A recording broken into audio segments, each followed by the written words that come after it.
नमस्कार. आता आपण चेक करूया, की if the number is positive, negative और 0.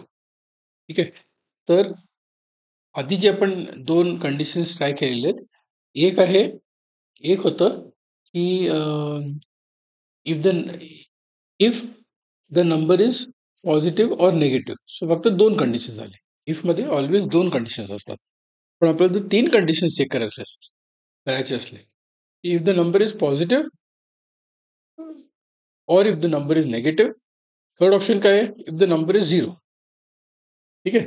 तर ते आपण कसे करणार? दोनच ऑप्शन असले तर. So there is something that's called as else if. ठीक आहे. तर आधी जसं आपण केलं होतं, आधी मी इनिशियलाइज केलं नमला, त्याला current value is 0. I am checking. मी चेक करतोय की इफ नम इज लेस दॅन 0, मग तुम्ही प्रिंट करा नंबर इज नेगेटिव्ह. इफ नम इज ग्रेटर दॅन 0, नम इज पॉझिटिव्ह. राहिलं काय? Number is 0.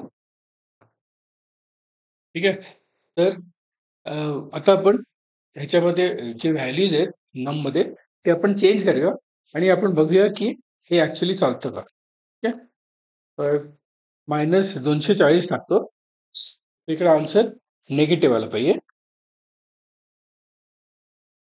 मग आपण पॉझिटिव्ह 40 टाकूया. Answer should be positive.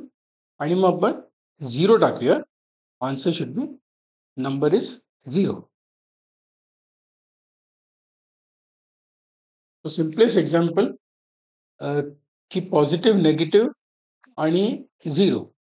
Basically else if आणि एल्सची चं एक्झाम्पल दाखवायला सिम्पलेस्ट ऑफ चेक्स. ठीक आहे. प्रॅक्टिस करा, तुम्हाला करता आलं पाहिजे. ओके.